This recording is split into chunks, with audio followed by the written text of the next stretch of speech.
El día de hoy se presentarán las investigaciones del Programa de Desarrollo Territorial Rural. Les recordamos que estas jornadas se cierran con la conferencia magistral a las 11 de la mañana del economista Alberto Acosta, uno de los 50 investigadores más influyentes de América Latina. Le doy paso este momento a María Belén Troya. Buenos días con todos y todas. Nuevamente bienvenidos al segundo día de las jornadas. A mí me corresponde presentar al profesor Juan Fernández, quien es doctor en Economía de la Innovación por la Universidad Autónoma de Madrid y actualmente es el responsable de la Maestría de Investigación en Desarrollo Territorial Rural. Por favor, Juan, adelante. Muchas gracias, Belén. Muy buenos días a todos y todas. Voy a compartirles una presentación. Denme un segundito.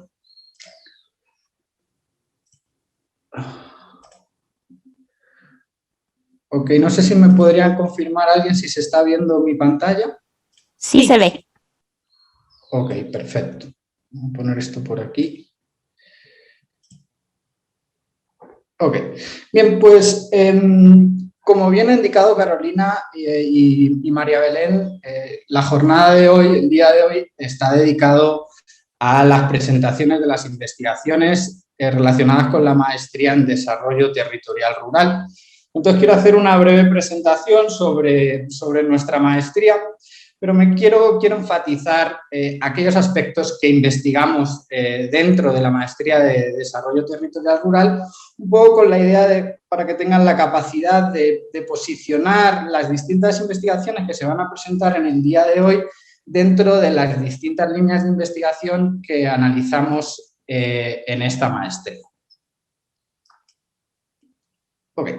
¿Qué es esto del enfoque del desarrollo territorial rural? Que es un enfoque que surge desde el principio de los 90 con la idea de, bueno, ¿qué hacemos para potenciar el desarrollo, la capacidad del desarrollo de los territorios rurales? Que son territorios que por el propio proceso de desarrollo se encuentran en una posición desventajosa respecto a los territorios urbanos, entre otros factores porque estos territorios son los que concentran la productividad agrícola, mientras que la producción industrial y de servicios se concentra en los territorios urbanos. Entonces, el enfoque de desarrollo territorial rural se basa en 3 pilares para conseguir el desarrollo de estos territorios rurales. El primer pilar consiste en una transformación económica, que inicialmente hacía referencia a, bueno, ¿qué hacemos para incrementar el nivel de ingresos, el nivel de empleo en estos territorios rurales? Más adelante se cambió el foco a enfatizar cómo conseguimos aumentar la productividad de estos pequeños productores de los territorios rurales. El aumento de la productividad de los pequeños productores rurales se consigue a través de diferentes mecanismos que están muy relacionados con la adquisición de nueva tecnología o con la implementación de ciertas reformas institucionales que permitan a estos productores generar más valor o apropiarse de una mayor parte del valor que estos generan.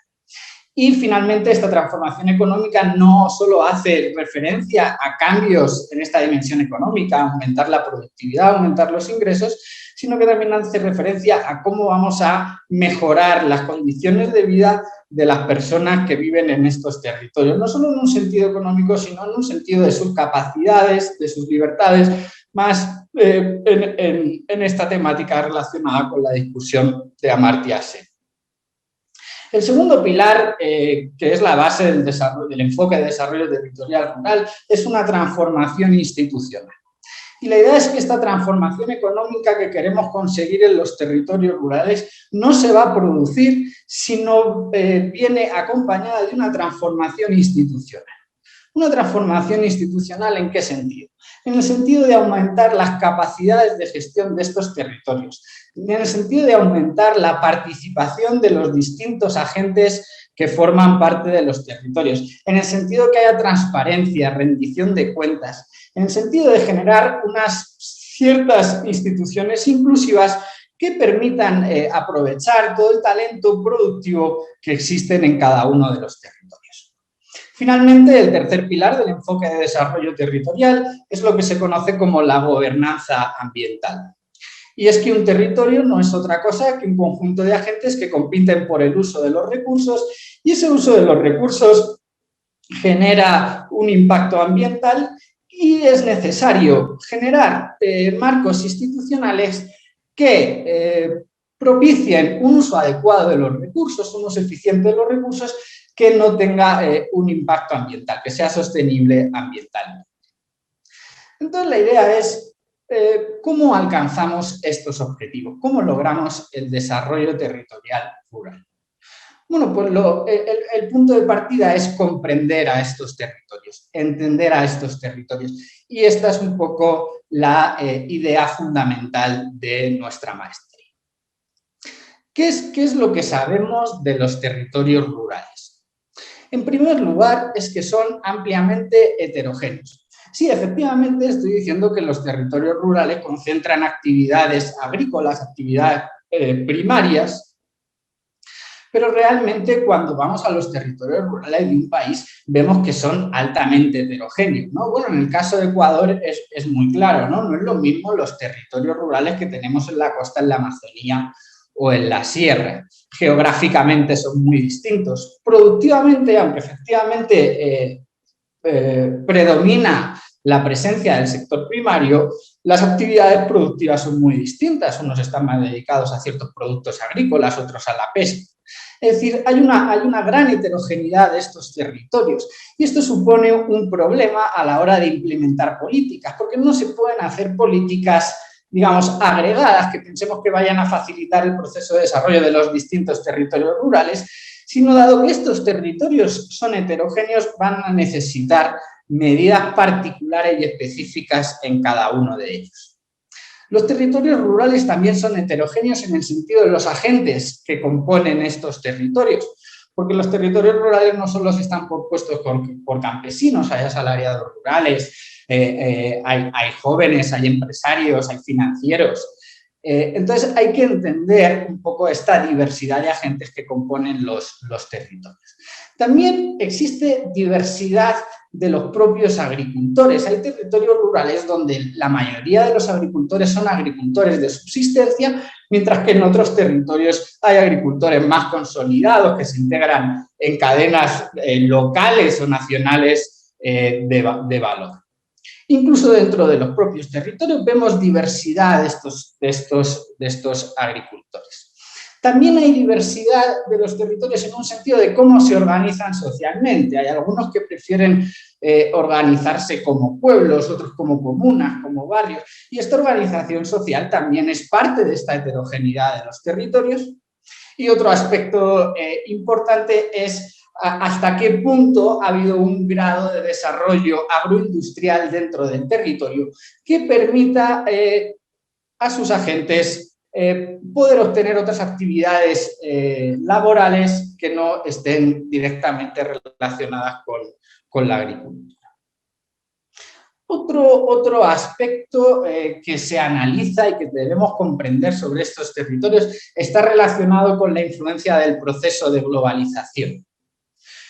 Entonces, como consecuencia de estos procesos, muchos territorios rurales se han podido integrar en cadenas globales de valor, otros no han tenido tanta inserción en el comercio internacional, pero sin duda estos cambios que produce el proceso de globalización en los territorios rurales son trascendentales y si queremos generar un proceso de desarrollo en estos territorios tenemos que comprender la influencia de este proceso. Además, el proceso de globalización incrementa la difusión tecnológica y estaba mencionando antes que uno de los principales aspectos es cómo conseguimos aumentar la productividad de estos pequeños productores. Y la incorporación de nuevas tecnologías agrícolas es fundamental en este sentido. Pero esto muchas veces genera tensiones con las prácticas tradicionales productivas que llevan los agricultores en estos territorios. Entonces, resulta pertinente analizar hasta qué punto hay tensiones entre las prácticas productivas tradicionales, la implementación de nuevas tecnologías, hasta qué punto hay contradicciones, existe una tensión o realmente son aspectos que pueden ser complementarios. También dentro de este contexto lo que observamos es que determinados territorios pueden implementar modos de desarrollo alternativos no basados en esta obsesión constante del incremento de productividad, de adopción de nuevas tecnologías y que permiten la seguridad alimentaria. Entonces, también estudiar estos modos alternativos de desarrollo de los distintos territorios es algo que nos interesa. ¿Y qué más sabemos de estos territorios rurales? Pues que están en proceso de continuo cambio social. Estos territorios rurales cambian económicamente, cambian culturalmente, cambian económicamente y cambian institucionalmente. Y la manera en que cambian estos territorios en todos estos sentidos, en todas estas dimensiones, es muy heterogénea. Hay territorios rurales que están consiguiendo aumentar su productividad, aumentar el valor agregado bruto per cápita. Hay otros, sin embargo, que no les ocurre esto y que incluso sufren procesos de desterritorialización, procesos masivos de migración de personas del medio rural que van a vivir al medio urbano o a otros países. Hay territorios rurales que están afectados por altas tasas de envejecimiento o territorios rurales donde la propiedad de la tierra de los pequeños productores puede ser adquirida por grandes empresarios agrícolas o por grandes empresas y esto son fenómenos que afectan a las dinámicas de cada uno de los territorios. Okay. Ante este contexto, ¿qué es lo que formamos? ¿Qué tipo de profesionales estamos formando en la maestría en desarrollo territorial rural? Formamos profesionales con la capacidad de comprender la problemática territorial en sus múltiples dimensiones, es decir, la problemática territorial en un sentido económico, político, cultural y demográfico. Formamos investigadores capaces de hacer análisis punteros de las dinámicas de los territorios rurales y formamos profesionales capaces de diseñar e implementar políticas para resolver los problemas económicos, sociales y culturales de los territorios. ¿Cómo se da esta formación? Bueno, pues como toda maestría del Flaxo, la maestría en desarrollo territorial rural está compuesta por 56 créditos y el título se obtiene con la defensa de la tesis de maestría. Y la duración es de 22 meses que se componen de 6 módulos de 8 semanas cada uno. No voy a entrar en detalle en cada una de las asignaturas, pero yo creo que es un poco con la introducción que les acabo de hacer y el nombre de cada una de ellas, más o menos van a poder discernir el tipo de temáticas que se analizan en cada asignatura. La maestría en desarrollo territorial rural comienza con 2 asignaturas de formación general. Los estudiantes van a recibir sociología del desarrollo y teorías del desarrollo. Una vez que ya tienen estos conocimientos de formación general, la maestría torna hacia unas asignaturas más de carácter de especialización. Estas son geografía y territorio rural, territorio y desarrollo, gobernanza y gestión territorial, articulación campo-ciudad. También disponemos de 2 asignaturas metodológicas para ayudar a los estudiantes con el desarrollo de sus tesis de investigación. Estas son las de métodos de análisis espacial y métodos cualitativos. Como en toda maestría de Flaxo, también disponemos de 3 talleres de tesis para asesorar y hacer seguimiento a las tesis de los estudiantes y contamos con 4 asignaturas optativas, que son las de Economía de los Recursos Naturales y el Medio Ambiente, Soberanía Alimentaria y Sostenibilidad, Capital Social y Territorio y Métodos Cuantitativos. Respecto a las líneas, a ver si puedo quitar ahora. Okay. Respecto a las líneas de investigación de nuestra maestría, tenemos 3. La primera es que, tratan de abarcar las distintas temáticas que he tratado de resumir y simplificar en la primera parte de mi presentación, ¿no? La primera línea se denomina Transformaciones socioespaciales del territorio rural, donde se van a analizar transformaciones socioespaciales en los medios rurales, análisis de sistemas socioecológicos, gobernanza, planificación, gestión territorial y ambiental.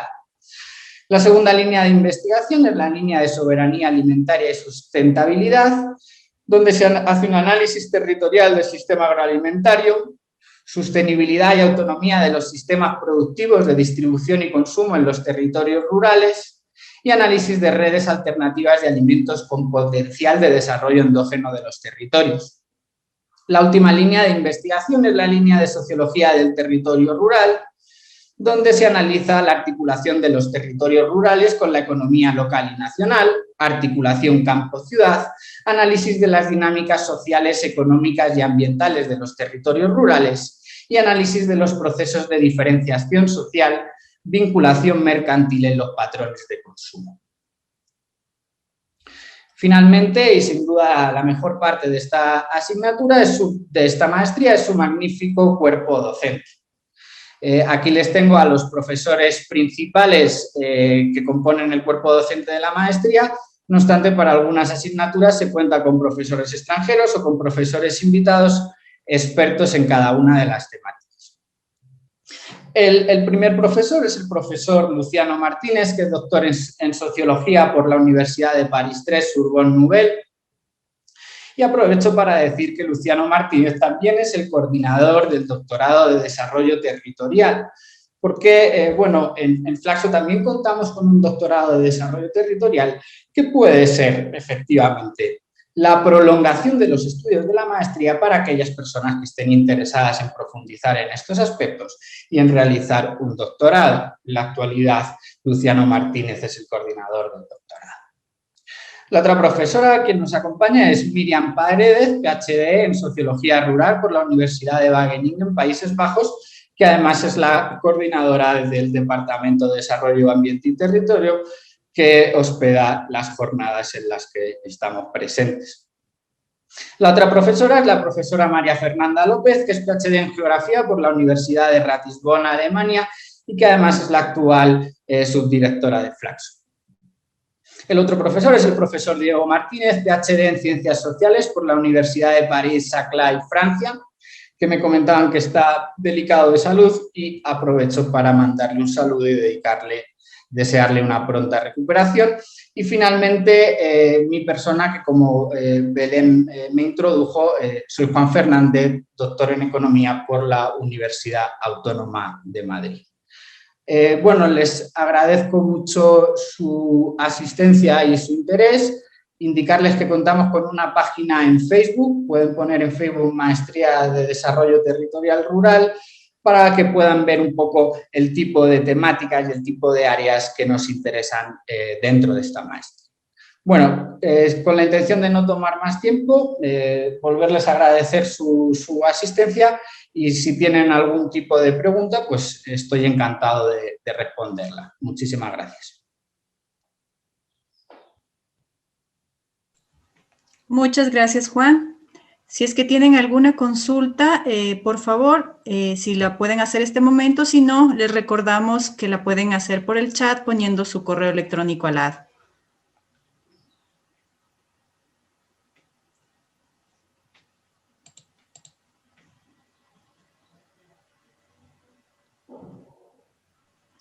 Bueno, en este momento damos paso a David Singaña. Muy buenos días con todas y con todos. Tengo el agrado de presentar a María Fernanda López. María Fernanda López es profesora e investigadora de la Facultad Latinoamericana de Ciencias Sociales del Programa de Desarrollo Territorial Rural de Flaxo, Ecuador. Geógrafa, PhD por la Universidad de Regensburg, Alemania. Tiene estudios postdoctorales en la Universidad FAU Erlangen de Alemania. Es miembro fundador y presidenta de la Asociación Geográfica del Ecuador, editora en jefe de la revista Iconos de Flaxo y miembro del consejo editorial de la revista Journal of Latin America Geography. Su experticia y líneas de investigación son las transformaciones socioespaciales en medios rurales, sistemas socioecológicos con énfasis en medios andinos y gobernanza y gestión territorial y ambiental. Nos va a presentar una introducción y presentación de la línea de investigación del programa Transformaciones Socioespaciales del Territorio y la presentación de los expositores y grupos de investigación en los que se insertan. Adelante, María Fernanda. Bueno, muchas gracias.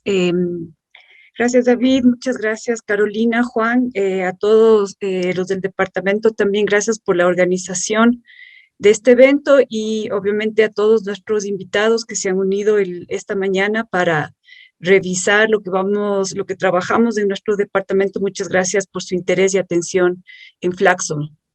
En efecto, como había mencionado Juan, tenemos dentro del Programa de Desarrollo Territorial Rural 3 líneas de investigación. Una de ellas, que es la cual manejo más directamente, es la de transformaciones socioespaciales de los territorios rurales.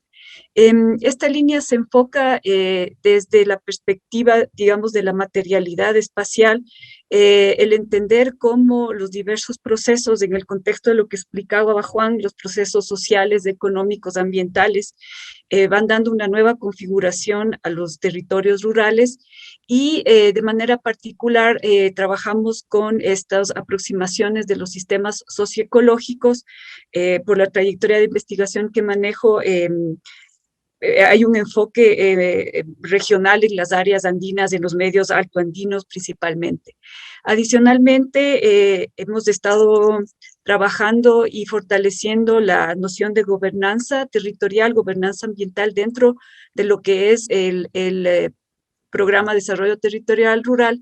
Trabajamos de cerca en algunas tesis también con el programa de estudios socioambientales por la temática, y el otro eje, digamos, está alrededor de lo que es la planificación, la gestión territorial, y en ese sentido también estamos en el momento trabajando de cerca con compañeros y con profesores del programa de Economía del Desarrollo. Desde hace 1 año y medio, esta línea de investigación concretamente está trabajando con 2 proyectos que los coordino ahora. Bueno, uno es una co-coordinación con el profesor Hugo Jacome, que presentó ayer también algunos de los resultados del proyecto alrededor de desigualdades territoriales y economía e inclusión. Este proyecto es un proyecto que está, como mencioné, anclado a este interés de investigación alrededor de la gestión territorial y focaliza sobre todo en el tema de las desigualdades que se generan por un diferenciado acceso a lo que son servicios financieros. En ese sentido, como ven, hay una interesante combinación desde lo que es esta economía alternativa, la economía solidaria y lo que es el enfoque territorial hacia el tema de desigualdades. En este proyecto tenemos vinculados a algunos estudiantes, nos acompaña también el profesor Pablo Cabrera del Departamento de Asuntos Públicos, y en este, digamos, grupo interesante de trabajo que se ha generado entre profesores y estudiantes, nuestra estudiante Wendy Santos, que es estudiante del programa de Desarrollo Territorial Rural, y está en este momento justamente haciendo su trabajo empírico para su tesis de maestría, es quien nos va a presentar la exposición correspondiente a esta dimensión de nuestra línea de investigación.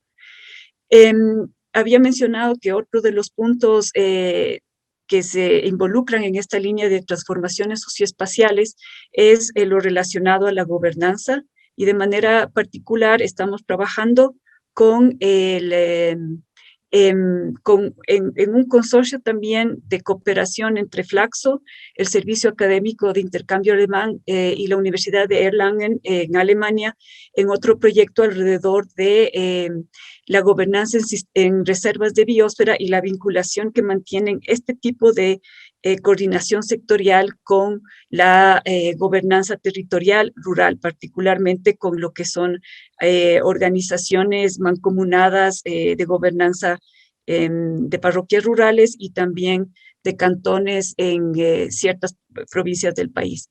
Entonces, con estas dos, tenemos también 2 estudiantes que están involucrados en este proyecto. Una es Angélica, que es una estudiante del programa de Desarrollo Territorial Rural de Maestría, y Jorge Salies, que es un doctorando, como les había mencionado, Juan, tenemos el programa de desarrollo territorial, y Jorge Salies es un investigador que en el contexto de estudios doctorales está también apoyando al programa y nos va a hacer una presentación ya de la parte concreta del proyecto. Entonces, como ustedes ven, tenemos nuestras líneas de investigación que son parte, digamos, constitutiva de nuestras actividades de docencia, en el sentido de que varios de los elementos que surgen de estas propuestas de investigación, de estos resultados de investigación, se incorporan en los contenidos de los cursos que nosotros damos, pero también incorporamos o tratamos de vincular a los estudiantes que tienen interés en los diversos momentos, digamos, de estas propuestas de investigación. Y es así como vinculamos esta función sustantiva de la investigación con la docencia.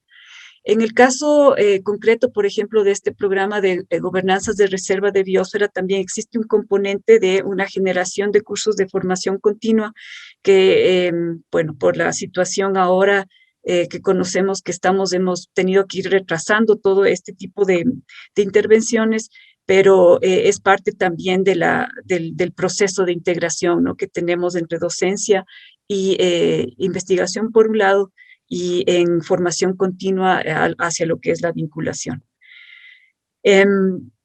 Entonces, hasta ahí sería mi introducción, Belén. Gracias para continuar ya ahora de manera concreta con los contenidos de las investigaciones.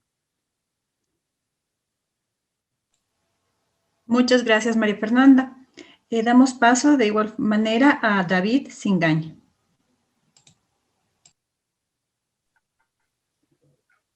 Bueno, ahora tengo el agrado de introducir a Wendy Santos, quien presentará el siguiente tema. Wendy Santos es ingeniera en Ciencias Geográficas y Desarrollo Sustentable con mención en Ordenamiento Territorial.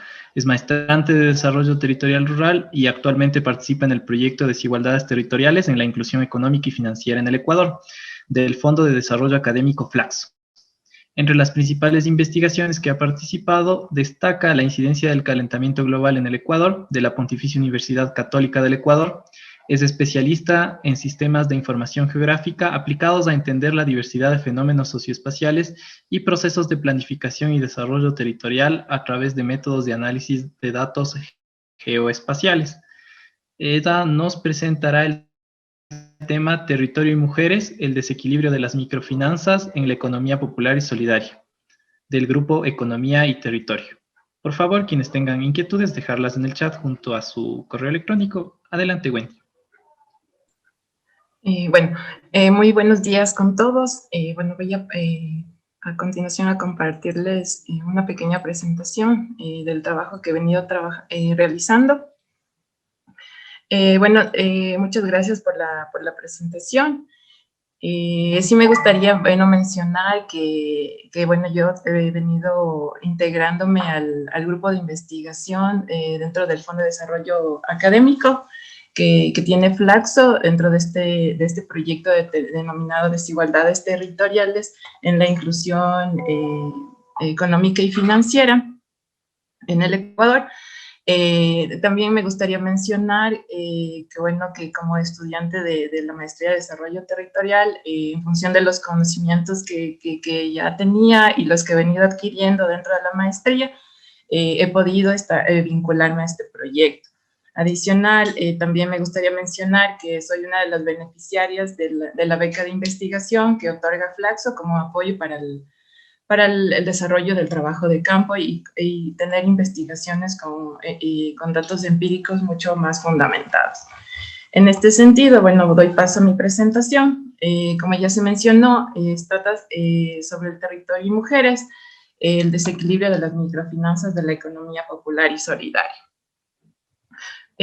A manera de antecedentes, sí me gustaría mencionar que, la economía popular y solidaria aparece en la Constitución en el 2008. Este se inserta dentro del modelo económico como el tercer sector. Hay un proceso de institucionalización, hay entidades y hay un marco normativo que lo ampara, ¿no? Entonces, dentro de esta economía aparece el sector financiero, que está vinculado más bien al tema de cooperativas de ahorro y crédito, cajas y bancos comunales. Uno de los principios de los cuales se maneja el sector financiero son la inclusión financiera, que es justamente trabajar en esta construcción de sujetos sociales y la integración de grupos vulnerables. Es donde se evidencia más bien el capital, donde el capital y el trabajo son importantes, pero también la organización social y hay otras formas de integración de la gestión de las finanzas. Una de las herramientas o mecanismos que utiliza este sector son las microfinanzas, que justamente corresponden a este mecanismo para contrarrestar la exclusión que generalmente provoca la banca tradicional. Lo que busca básicamente es la integración de la población de condiciones de vulnerabilidad, busca cubrir esta demanda, ¿no?, de microcréditos para la población que no puede acceder y generar estas oportunidades para la población pobre. Una de las herramientas principales dentro de las microfinanzas son el microcrédito, que es la herramienta con la cual se busca dar financiamiento a esta población en condiciones vulnerables y mejorar las condiciones de la población. Sin embargo, es importante mencionar que esta economía popular y solidaria debe ser vista desde un enfoque territorial, es decir, donde están articuladas todas las esferas del territorio, en las que se encuentran la esfera económica, la social y la física, donde permita verlo todo de manera integral. Bueno, con estos antecedentes me he planteado la problemática a partir de la inclusión financiera, que justamente, como les menciono, es la que busca integrar a la población vulnerable bajo condiciones de pobreza o extrema pobreza, integrarla con estos mecanismos de microfinanzas. Sin embargo, cuando las microfinanzas limitan el acceso a los microcréditos, esto generalmente producen efectos reversibles sobre el territorio y más bien lo que ocurre es una exclusión financiera. Dentro de estas principales limitantes, generalmente hay estudios que se enmarcan más desde el ámbito económico y estructurales, por ejemplo, el tema de tasas de interés de los pequeños productores, que se les implementa a los pequeños productores. Por otro lado, el tema de garantías.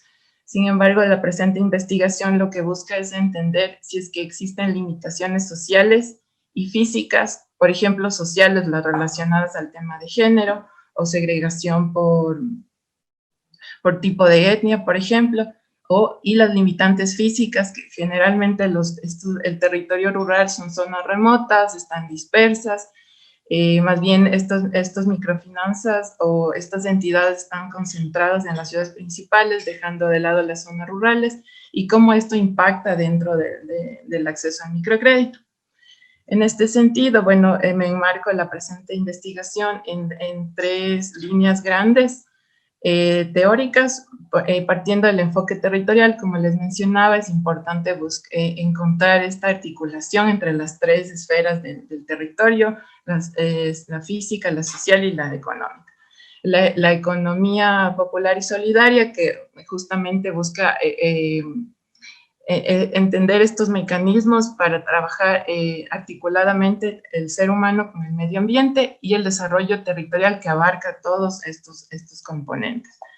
Y es la búsqueda de una especificidad del territorio para diferenciarse de sus vecinos, donde aparecen estos desequilibrios territoriales. En este sentido, no me he planteado la siguiente pregunta de investigación, que busca entender en qué medida el género y los componentes físicos del territorio inciden en el acceso a servicios financieros de la economía popular y solidaria, y cómo estos son causantes del desequilibrio territorial. Para dar respuesta a esta pregunta de investigación, hay tres grandes objetivos. Primero es la identificación de cómo se comportan en función de variables sociales, económicas y financieras los territorios. En un segundo momento es identificar si es que hay incidencia de las variables físicas o limitantes físicas en el acceso a este servicio financiero. Y finalmente hacer un análisis del comportamiento de los servicios financieros relacionados con el género.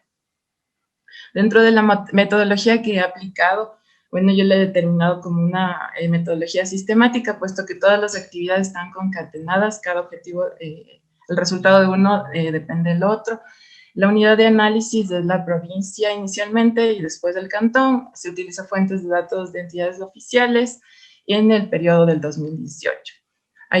Se utilizan métodos mixtos, entre los que se encuentran métodos cuantitativos, geoespaciales y cualitativos.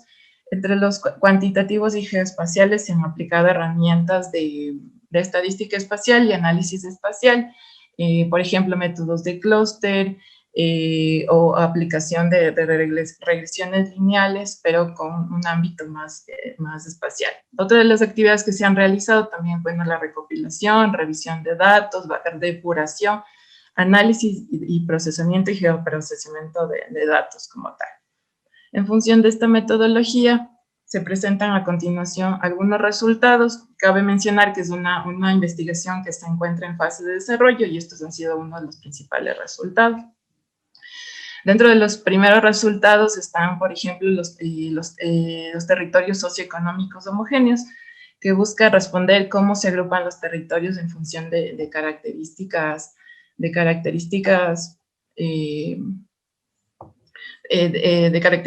sociales y económicas, donde se han identificado 4 variables. Por un lado están la demografía, la población enfocada a la población rural, la educación, las tasas de analfabetismo, la tasa de asistencia a bachillerato, el empleo relacionado a la tasa de empleo adecuado, la población económicamente activa y la pobreza por ingresos y el coeficiente de Gini.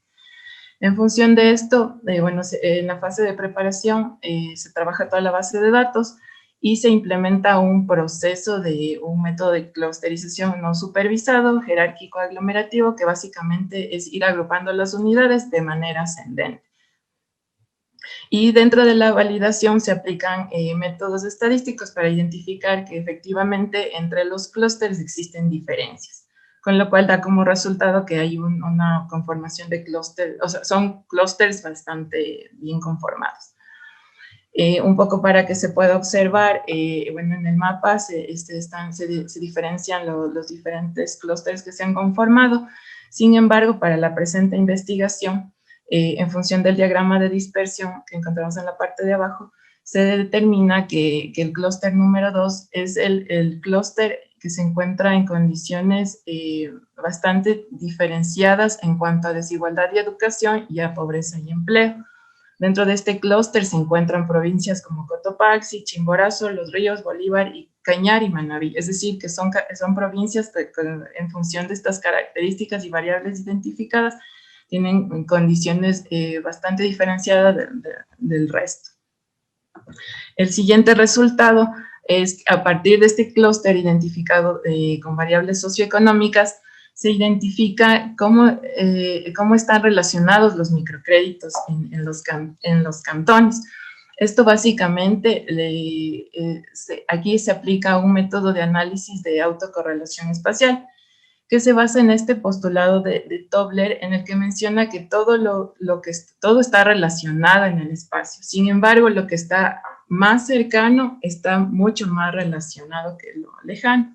Entonces, en función de esto se ha aplicado un estadístico denominado índice local de Morans, en el cual, el resultado da que es diferente de 0, por lo cual se quiere decir que el comportamiento de los microcréditos está agrupado en ciertos territorios, hay una agrupación específica. Dentro de los principales resultados se identifican, por ejemplo, cuatro tipos, ¿no? Entonces están los alto, que vienen a ser estos cantones que tienen un comportamiento con microcréditos, hay altos montos de microcréditos otorgados durante el 2018 y sus vecinos tienen el mismo comportamiento. Por el otro extremo están los cantones bajo, donde se encuentran Vinces, por ejemplo, que es un cantón con bajos montos de microcréditos y sus vecinos tienen igual un comportamiento bajo de microcréditos.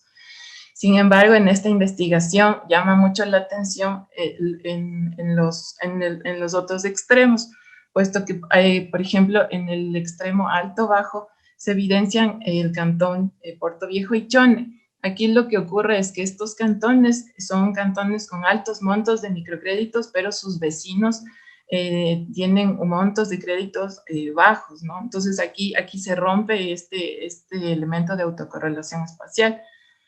pero lo que más llama la atención son estos cantones considerados como bajo-alto, donde están Sicchos, Colta, Chambo, Guamote y Penipe, que estos cantones más bien son cantones con valores de microcréditos bastante bajos, pero sus vecinos más bien son, tienen un comportamiento, tienen altos montos de microcréditos. Entonces, aquí llama la atención, son denominados outliers, conocer qué es lo que pasa en sus vecinos, ¿no? Y qué es lo que influye dentro de estos cantones para que exista ese comportamiento a nivel cantonal. El siguiente resultado, lo que busca es identificar si los componentes físicos del territorio determinan la variabilidad en los montos de los microcréditos. Dentro de este resultado se han realizado algunas fases, ¿no? Entonces, aquí se aplica inicialmente un análisis exploratorio en función de algunas variables territoriales. Aquí se analizó también el tema de pendientes, la concentración de la densidad vial, las tierras agrícolas, las distancias a los puntos de atención. Sin embargo, las variables con las cuales el modelo pudo ser implementado corresponden a beneficiarios de microcréditos, a los beneficiarios agricultores, a la densidad poblacional, es decir, la población por kilómetro cuadrado, la densidad vial, kilómetros de vías por superficie y las tierras agrícolas. Dentro de los principales resultados, entonces, se encuentran que bueno, primero que nada es un modelo que está bastante, hay una relación bastante fuerte de las variables independientes sobre la dependiente, que son los montos de microcréditos. De los coeficientes, todos son estadísticamente significativos. Aquí debo mencionar que el tema de multicolinealidad en todos los coeficientes, digamos que aprobó esta fase dentro del modelo.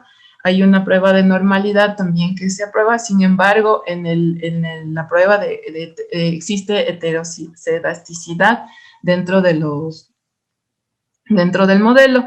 Sin embargo, como es un modelo de mínimos cuadrados, se podría mencionar que este elemento más bien no genera un incumplimiento dentro del modelo, sino que esa es digamos, la fortaleza de este modelo, que es un supuesto con el cual se puede decir que se puede seguir trabajando dentro del modelo, que tal vez en unos modelos siguientes se pueden ir afinando.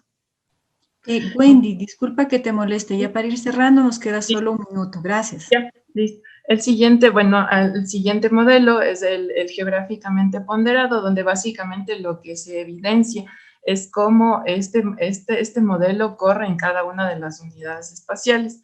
Entonces, bueno, aquí vamos viendo a nivel de unidades espaciales cómo es el comportamiento, y más bien este modelo es bastante exploratorio para identificar dónde existen estos cambios y dónde se pueden apuntar diferentes elementos, ¿no?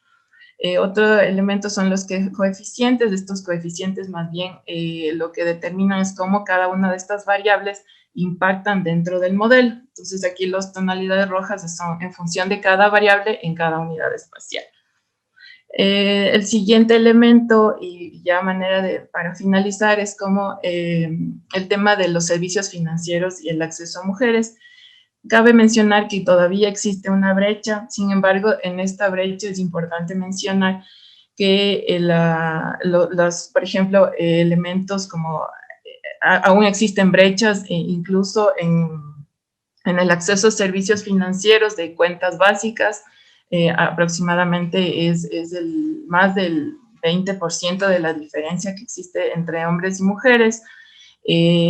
Aquí cabe recalcar que tal vez la brecha es diferente en el tema de en el tema de depósitos. Sin embargo, más bien estos elementos se analizan desde el rol que se le ha asignado a las mujeres, ¿no?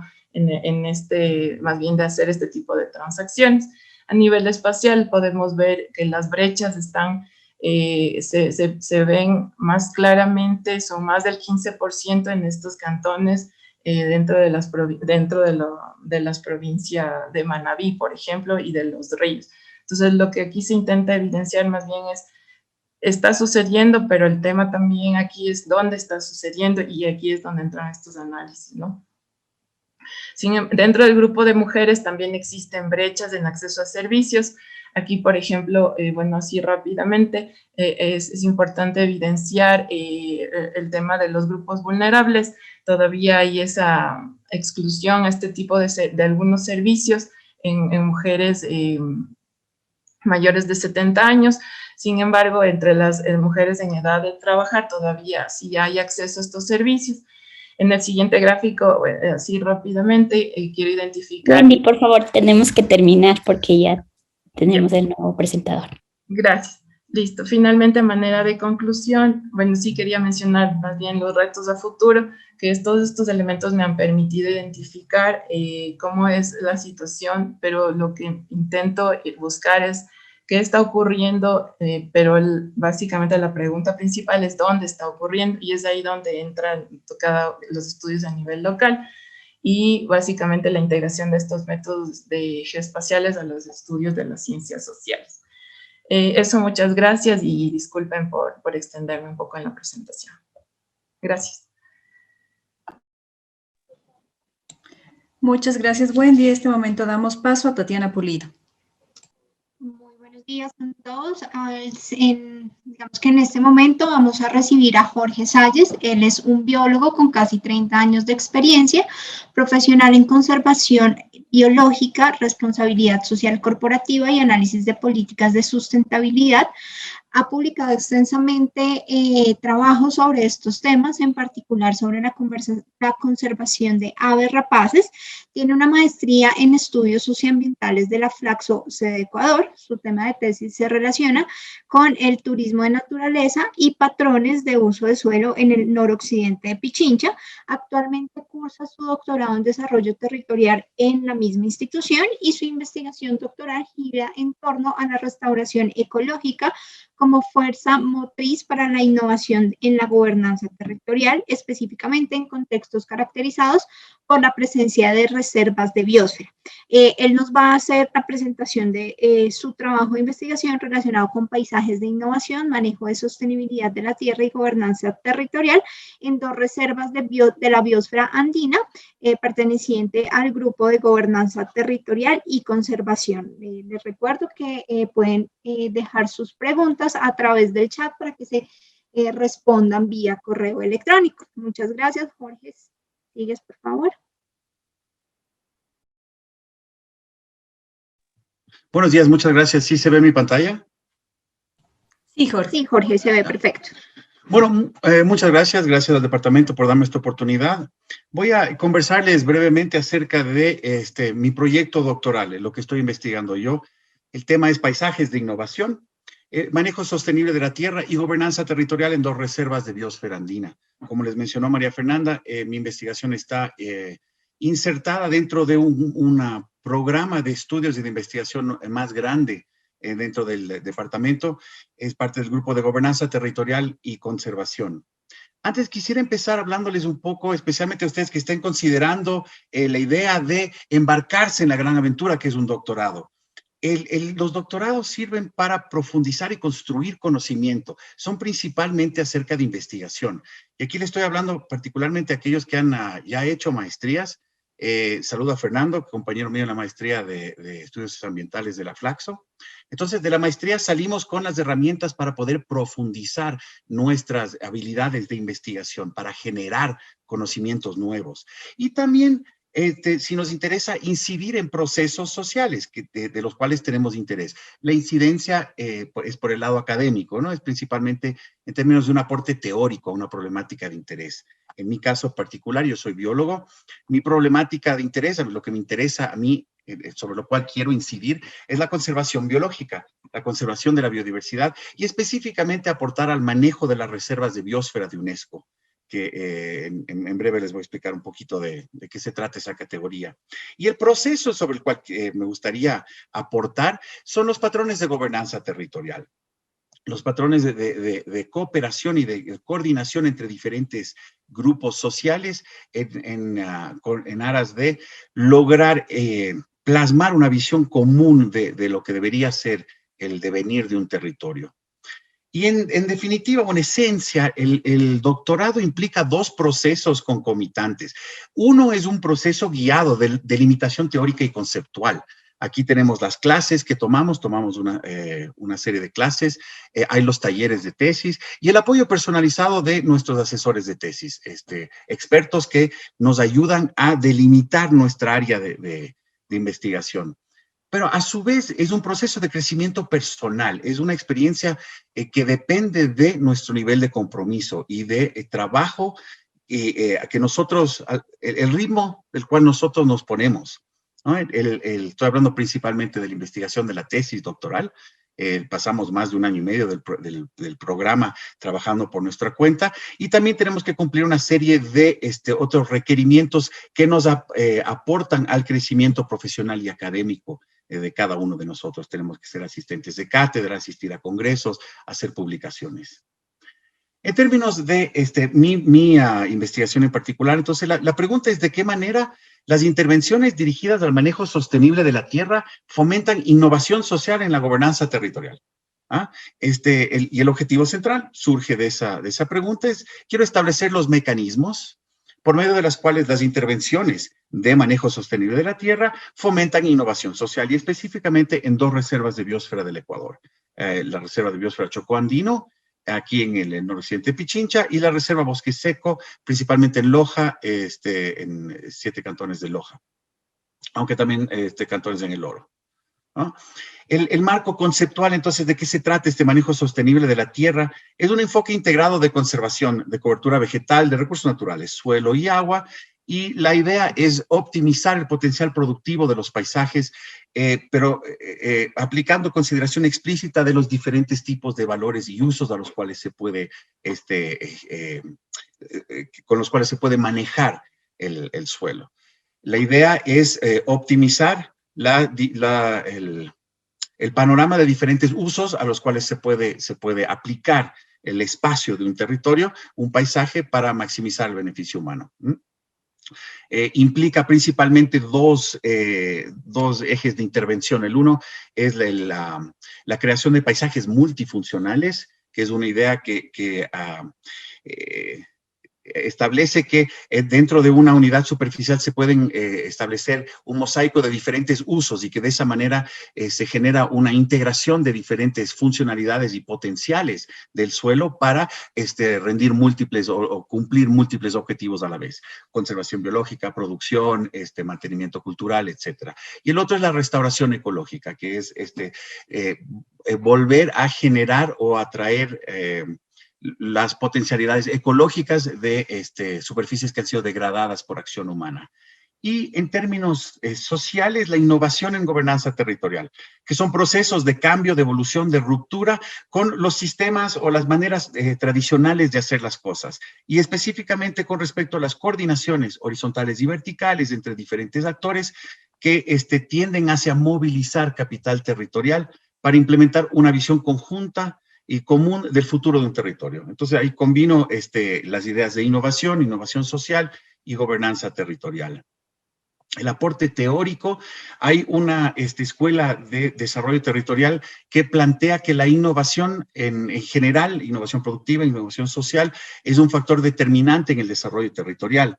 Y la innovación a nivel territorial funciona dentro de una serie de elementos concatenados, sociales, biofísicos, que generan sistemas de innovación territorial, se llaman. Y existe un debate hoy en día acerca de cuál es la contribución relativa de los factores o las dinámicas extraterritoriales a los procesos de innovación local, ¿no? La mirada a futuro, ¿dónde quiero yo llevar esto cuando por fin lo aterrice y acabe mi tesis y me gradúe? Es describir y analizar mejores prácticas en términos de generar innovación en territorios que incluyen reservas de biosfera, y la idea es incidir en el mayor éxito de las reservas de biosfera. Y tengo un interés en que cumplan sus objetivos, particularmente los objetivos de conservación. Las reservas de biosfera, entonces, yendo al ámbito, mi ámbito de trabajo, es una designación que hace la UNESCO, que es y la idea no es generar una categoría de manejo tipo área protegida, sino combinar en una superficie diferentes categorías de manejo con tal de lograr la idea de multifuncionalidad del paisaje, tener áreas que son, se llaman áreas núcleo, donde la protección de la naturaleza es la principal funcionalidad, rodeadas de zonas de amortiguamiento donde ya se permiten usos cada vez más intensivos de recursos naturales, y eso en rodeado por una superficie que le llaman una zona de transición, donde ya las actividades productivas vienen a cobrar mayor importancia. La idea es integrar estas diferentes funcionalidades en una superficie relativamente grande. Estamos hablando de decenas, cientos de miles de hectáreas. Los sitios de estudio en particular donde yo voy a trabajar son el Chocó Andino, fue creada o designada en el 2018, y la Reserva de la Biosfera Bosque Seco, que fue designada en el 2017 y forma parte desde el 2017 de un área transnacional compartida con el Perú. En cuanto a los ámbitos de gobernanza de ambas, comparten varias características muy interesantes. En primer lugar, las designaciones de ambas reservas surgen a partir de procesos de organización y cabildeo de actores locales. Entonces, no es una designación a dedo, o sea, de una instancia internacional, la UNESCO con su sede en París, o del gobierno central. Son procesos de base.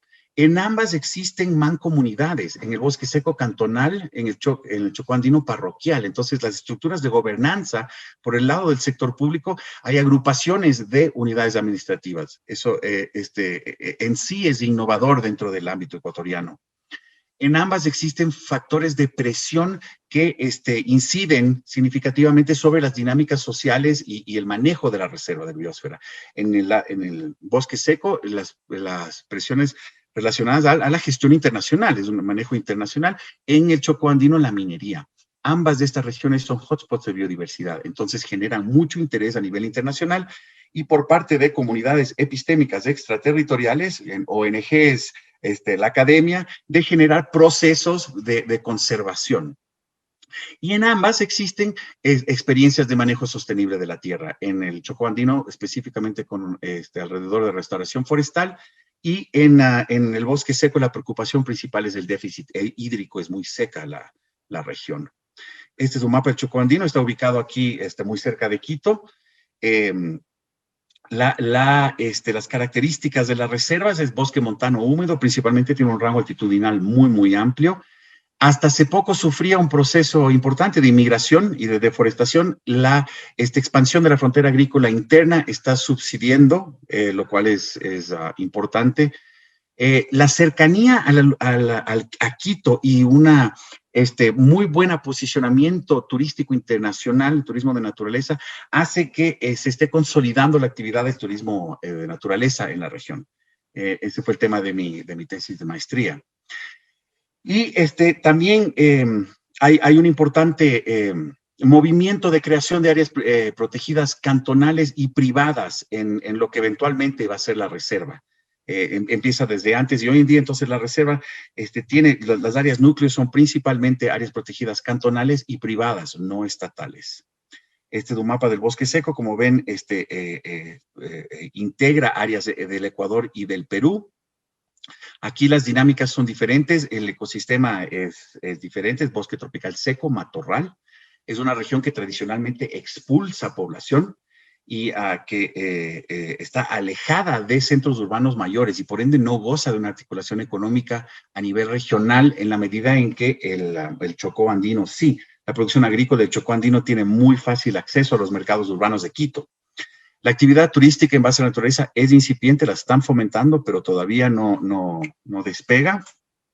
Y aquí tenemos una situación de vulnerabilidad ante el cambio climático que es muy fuerte, específicamente por el déficit hídrico crónico. Hay una falta de agua generalizada en estos ecosistemas, en las poblaciones humanas que dependen del ecosistema.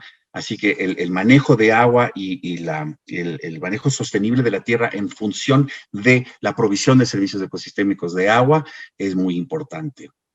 En resultados, bueno, Eso es lo bonito de participar en un programa de doctorado en una institución como la Flaxo, que es tan dinámica.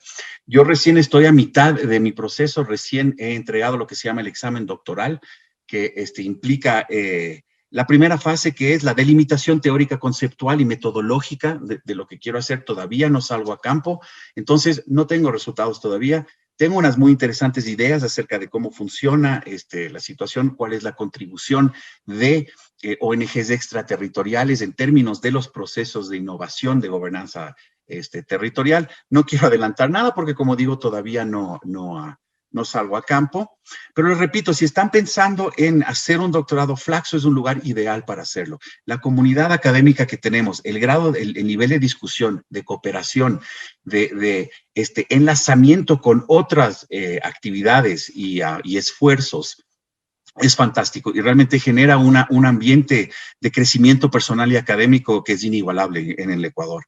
Y una de las grandes fortalezas, con esto acabo, de Flaxo, es que por lo menos desde mi perspectiva, Flaxo tiene muchas líneas de trabajo con una gran abanico de otras instituciones y proyectos internacionales. Entonces, las investigaciones personales nuestras se insertan dentro de esas dinámicas, lo cual enriquece mucho las oportunidades que uno tiene como investigador, como estudiante, como profesional en formación, de perfeccionar sus capacidades y sus marcos analíticos.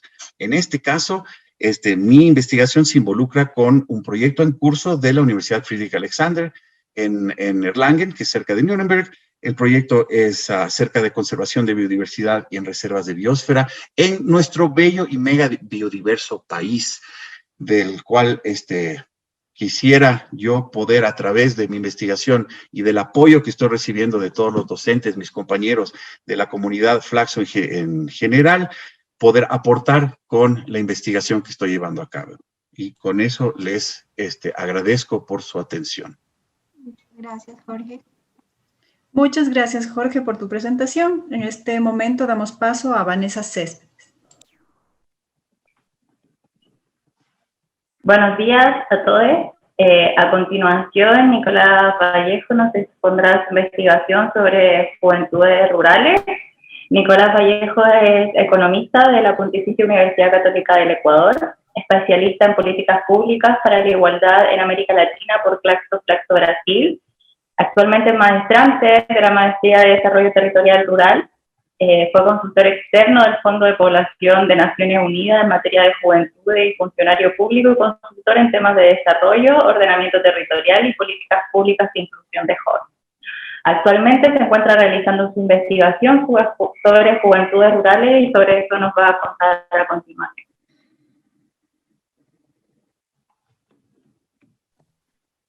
Sí, muy buenos días con todos y todas. Muchas gracias al departamento por darme la oportunidad de presentar un poquito sobre los avances de mi investigación. Estoy nada más tratando de ver cómo... Ya, sí. No sé si me podrían confirmar si la presentación se ve. Sí se ve. Correcto. Bueno, como bien manifestaba Vanessa, un poco la investigación que yo me encuentro desarrollando en el marco de mi maestría en desarrollo territorial rural tiene que ver con las juventudes rurales, la agricultura familiar campesina y cómo ésta se encuentra en una crisis del arraigo familiar o del relevo generacional en territorios donde se desenvuelve el agronegocio de las flores. Esta tesis se encuentra en elaboración, en el análisis del trabajo de campo, pero un poco con Diego Martínez, quien es mi tutor de tesis, quedamos que pueda exponer los resultados de un paper que escribí para la revista Utopía, que tiene que ver con juventudes rurales, transformaciones y desafíos para el desarrollo territorial en Ecuador. Bueno, ¿cómo está consolidada mi presentación? Voy a hacer una breve discusión teórica, un análisis de la transición demográfica en la ruralidad, las transformaciones que han tenido estos jóvenes rurales, los desafíos que representan estos para el desarrollo territorial y un poco las conclusiones. Bueno, En el análisis ya específico y concreto de la discusión teórica, es súper importante superar ciertas nociones homogeneizantes y urbanocéntricas. ¿En qué sentido? Sobre todo en una instancia, el pasar de un concepto de juventud a un concepto de juventudes, porque como bien define Duarte, no es solamente un uso gramatical para expresar una cantidad, sino que permite entender la diversidad de jóvenes que existen en los diferentes contextos territoriales, a partir de cruzar diferentes variables como el tema de género, el tema de étnico, el tema territorial. Entonces, ir analizando las juventudes desde una perspectiva interseccional que nos permite ir comprendiendo la diversidad de problemáticas y situaciones en las que ellos y ellas se encuentran desenvueltos. Por otro lado, también ir superando los conceptos que tienden a definir a las juventudes dentro de un rango de edad que normalmente es establecido como criterio de asignación para la focalización de proyectos, planes, programas. También superar estas perspectivas adultocéntricas, porque la juventud y las juventudes, desde su concepción inicial, el término juventud viene del juvenius, que en la antigua Roma se definía a aquellos jóvenes que estaban en la capacidad de pertenecer al ejército. Entonces hay una construcción social y una representación de lo que significa ser joven. Y evidentemente en esta perspectiva adultocéntrica se tiende a ver al joven como un ente que tiene que ser regulado por el sujeto adulto, o como un proceso de transición de la niñez hacia la adultez. Pero estos procesos de transición normalmente no son los mismos. En el caso de, por ejemplo, los jóvenes urbanos, puede ser que exista una transición entre la consolidación del hogar, en referencia a sus trayectorias sociolaborales, ¿cierto? La consolidación de un hogar, el estudio, el trabajo, pero pensemos, por ejemplo, los jóvenes rurales, donde el trabajo no necesariamente puede ser este proceso de transición, porque los jóvenes rurales están involucrados en el trabajo probablemente desde que son niños en actividades en las actividades del agro o en las actividades domésticas. Entonces, en general, estos criterios de transición normalmente no son iguales.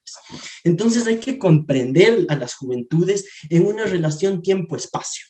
Quiere decir que estos jóvenes son sujetos de significaciones diferentes en el tiempo y en el espacio, que además son híbridos porque convergen visiones pasadas con visiones futuras. Son escenarios sociales que son moldeados por culturas, por tradiciones, por aspiraciones, por un conjunto de variables que pueden ir determinando qué significa ser joven en diferentes contextos espaciales. Y finalmente, ir superando estos estereotipos de joven campesino, el joven rural que se dedica únicamente a las actividades agrícolas, que probablemente tiene un bajo nivel de escolaridad, que se encuentra aislado de la sociedad. No, en realidad, las transformaciones que viven las juventudes rurales son que son más preparados y más dinámicos, porque tienen mayor escolaridad, vamos a ver más adelante, tienen la posibilidad de desenvolverse en territorios con una pluriactividad, tienen la posibilidad de desenvolverse en territorios donde los actores pueden tener, actores externos pueden tener mayor influencia, como la presencia estatal, etcétera, etcétera, o los desplazamientos espaciales que desarrollan en el transcurso de sus vidas son diferentes, o el hecho de que estén involucrados con las tecnologías de la información y comunicación permite que sus aspiraciones tendan a asemejarse a las de sus pares urbanos. Entonces es un poquito ir superando estos estereotipos. Muy bien, entonces en esta primera parte, juventudes rurales y transición demográfica, bueno, prácticamente aquí es súper importante ir comprendiendo cómo digamos, en una primera instancia, la proporción de jóvenes se va incrementando, pero luego se tiende que a partir del 2050, del 2014, esta proporción se va a ir reduciendo.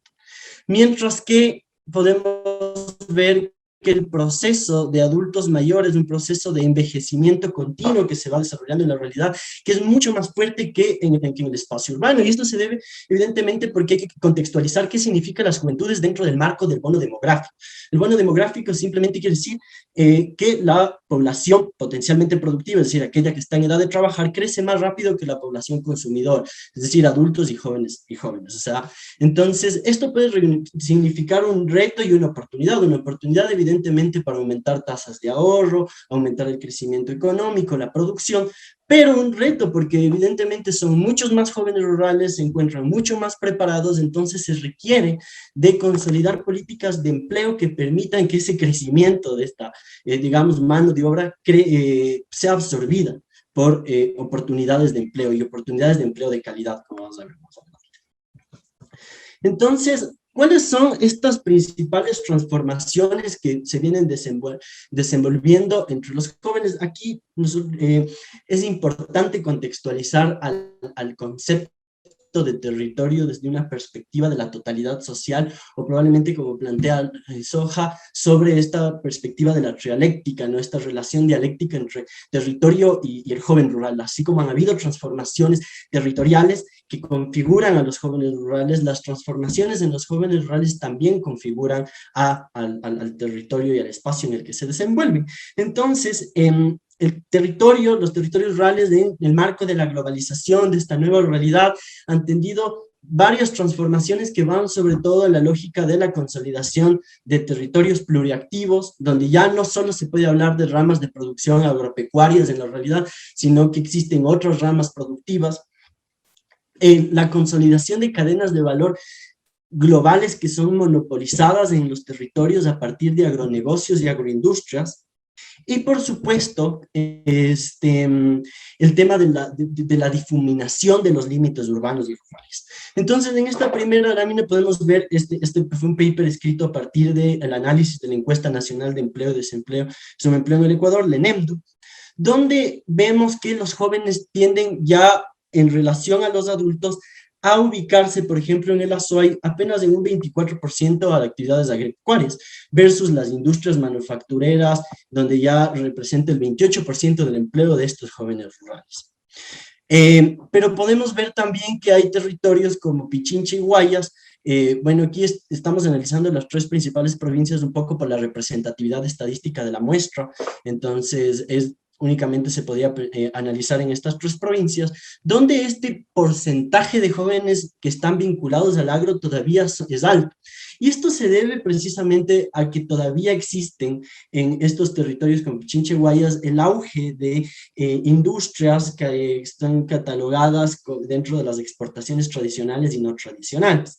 Y esto está relacionado precisamente con el tema de como, por ejemplo, en territorios como Cayambe, Pedro Moncayo, territorios de Cotopaxi, donde la consolidación de agroindustrias como las flores han frenado este proceso de despoblamiento rural, ¿no es cierto? O sea, porque probablemente no exista un proceso de despoblamiento rural gracias y un poco a frenar este proceso de transición demográfica que habíamos hablado antes de reducción de jóvenes, porque les ha brindado las oportunidades de empleo dentro del territorio, pero ahora hay que preguntarse en qué condiciones de empleo están. Y cuando nosotros vemos la estructura del mercado laboral juvenil, podemos identificar que existe una diferencia importantísima entre los jóvenes urbanos y los jóvenes rurales. Primero, en primera instancia, podemos identificar que el desempleo juvenil rural es casi menos de la mitad de los jóvenes, de los jóvenes urbanos.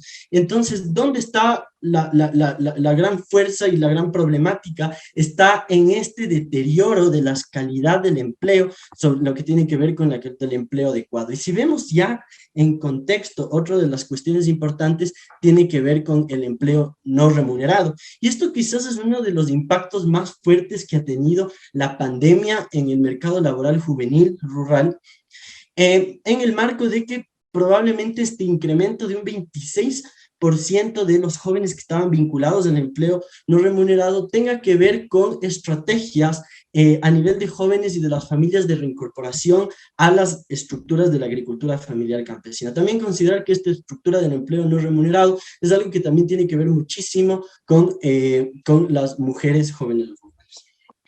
Voy a ir avanzando. Ahora, este segundo campo de transformar, me olvidaba una cuestión adicional sobre qué significa este tema de territorios pluriactivos y la lógica de estos agronegocios que generan empleo para estos jóvenes rurales, es que los jóvenes ahora tienen un margen mayor de maniobra respecto a si mantenerse dentro de la agricultura familiar campesina o no. Entonces, un poco esto podría implicar una crisis dentro de lo que significa el arraigo familiar dentro de la agricultura familiar campesina. Ahora los jóvenes tienen la posibilidad de tener un salario fijo, de tener nuevas fuentes de consumo, de tener mayor influencia externa, de poder transformarse, de poder anteponer sus intereses individuales por los intereses familiares, etcétera, etcétera. Ya. Tenemos 3 minutitos más, por favor, Nicolás.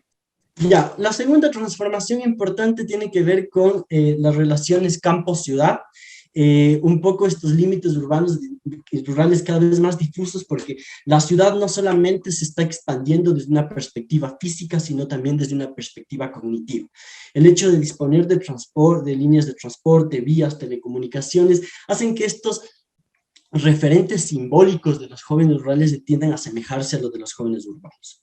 Y el hecho de existir estas lógicas productivistas, rentistas, que provienen de capitales ubicados en la ciudad, van a ir configurando patrones de consumo, prácticas alimenticias, expectativas, prácticas culturales. Las migraciones y los desplazamientos de estos jóvenes ya no son las típicas movimientos migratorios del campo a la ciudad, sino que ahora también existen migraciones rurales, existen migraciones temporales, migraciones pendulares en el marco de estos emplazamientos y emplazamientos en los cuales los jóvenes se van desenvolviendo. Igual, también esta mayor vinculación a las tecnologías de la información y la comunicación.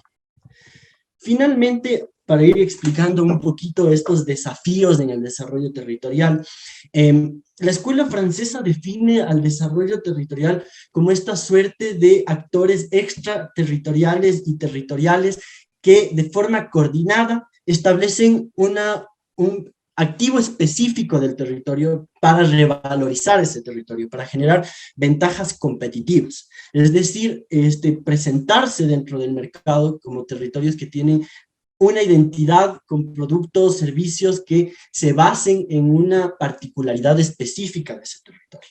Entonces, Schumacher define que existen 6 grandes variables dentro de o dimensiones dentro de este desarrollo territorial, que son la innovación, la formación, la integración en redes, la identidad territorial, la gestión estratégica, la gobernanza territorial. Entonces, en el marco de estas 6 grandes variables del desarrollo territorial, el paper define 3 grandes retos para los jóvenes en desarrollo territorial. El primero tiene que ver con el relevo generacional. En el relevo generacional es imprescindible comprender, ¿no es cierto?, las relaciones que tienen los jóvenes rurales con sus hogares, con las instituciones comunitarias y con los mismos jóvenes, porque ya discutíamos que cómo puede existir ese relevo generacional dentro de la agricultura familiar campesina cuando las aspiraciones de los jóvenes han cambiado por diferentes variables. Cuando existe una mayor limitación en el acceso a recursos específicos como tierra, agua, financiamiento en general. Este relevo generacional también entendido dentro de las relaciones que tienen que ver con las instituciones comunitarias, cuando en la realidad tienden a ser de forma más vertical estas relaciones intergeneracionales, y en ese marco es fundamental las relaciones que tienen estos jóvenes con sus pares, en la medida en que se pueden convertir en actores estratégicos del desarrollo, cuando sus relaciones se convierten en un proyecto generacional para el territorio. Entonces es importante comprender cómo se relacionan estas nuevas aspiraciones con su territorio, cuáles son sus formas de convocatoria, sus formas de organización, en general varios aspectos que permitan ir consolidando este relevo generacional. Por otro lado, la formación del capital humano. Esto es imprescindible, considerando que, como podemos ver aquí, los jóvenes rurales acumulan 11, casi 12 años de escolaridad versus los adultos rurales que son cerca de 8 años de escolaridad. Si bien quiere decir que ha aumentado la escolaridad, ha aumentado el acceso a educación, todavía existen en el mismo nivel de acceso, digamos, discutir, por ejemplo, políticas como infraestructuras como las escuelas del milenio, que un poco han limitado cierta accesibilidad, pero también discutirse dos variables importantes que tienen que ver con educación, que es la calidad de la educación y la pertinencia de la educación. Calidad, basta con ver algunas investigaciones que analizan. Sí, puedes ir concluyendo. Sí, basta con ver algunas investigaciones que dicen que cerca de un 40% de los jóvenes no pueden realizar cálculos matemáticos simples o comprender la idea de un texto. O la pertinencia en términos de que la educación todavía está vista desde una perspectiva urbano-desarrollista, donde no comprende la vinculación entre las mallas curriculares y las vocaciones productivas y sociales del territorio. Y finalmente, para concluir el tema de la gestión estratégica intersectorial y multinivel, comprender que esta gestión estratégica tiene que comprender el corto, mediano y largo plazo, pero que tiene que ver con una articulación entre actores a nivel local, a nivel, digamos, de gobierno intermedio y a nivel de gobierno nacional, porque normalmente los programas de desarrollo rural, el MAGAP tiene un programa de joven rural que es una perspectiva top-down, una perspectiva de arriba hacia abajo, donde únicamente se focaliza en los jóvenes vinculados a la agricultura, pero hay, como decía, una diversidad de actores. Pero también tiene que ser una perspectiva intersectorial, porque hay otras problemáticas que es importante comprender, como el hecho de que los jóvenes, la segunda causa de muerte de los jóvenes rurales en el Ecuador son los suicidios, y son suicidios que se localizan específicamente en las poblaciones indígenas amazónicas, o el hecho de la salud sexual y reproductiva, con lo que tiene que ver con los embarazos, especialmente con embarazos en adolescentes. Entonces, eso sería básicamente un poco cómo está estructurado el paper que teníamos. Muchas gracias, Nicolás. Muchas gracias. Damos paso a Vanessa Céspedes, por favor. Sí, muchas gracias, Nico. Y las preguntas que tengan, que las dejen en el chat, por favor. A continuación, le vamos a dar la bienvenida a la profesora Miriam Paredes.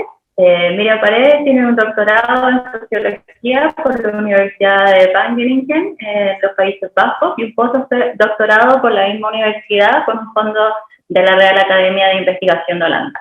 Ha sido profesora en varias universidades, trabaja en Flaxo hace 10 años y actualmente es coordinadora académica del Departamento de Desarrollo, Ambiente y Territorio. Como profesora del Programa de Desarrollo Territorial Rural, enseña los cursos de Soberanía Alimentaria y Sustentabilidad y Métodos de Investigación Social.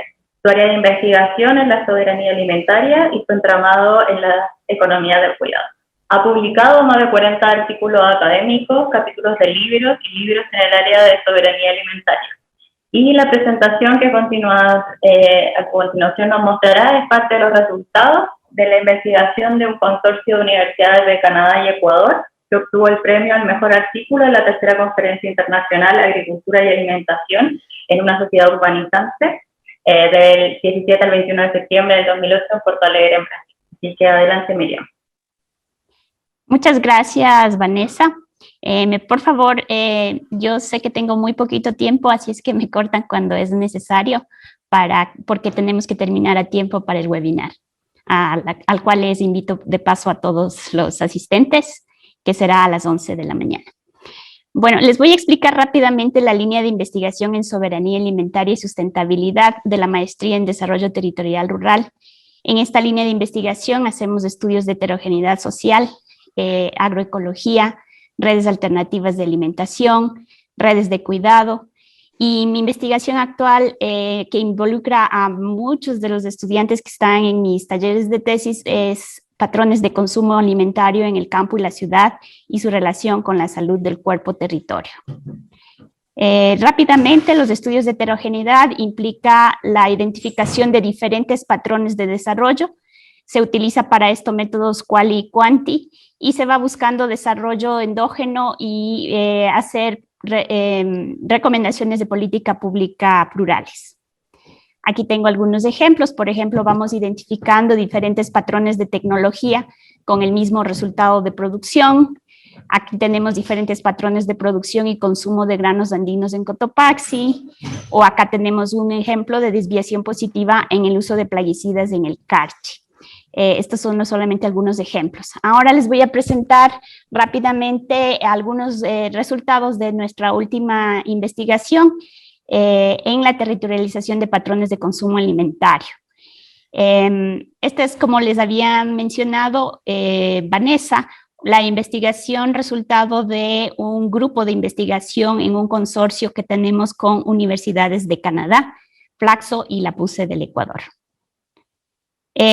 Los efectos de la agroalimentación moderna son múltiples. Por ejemplo, la intoxicación por plaguicidas es uno de ellos para los agricultores productores. También está el calentamiento global. El 30% de todas las emisiones de gases de efecto invernadero son producidas en la agricultura, sobre todo en la agricultura industrial. Y les voy a hablar sobre todo de este último efecto, que es el sobrepeso y la obesidad.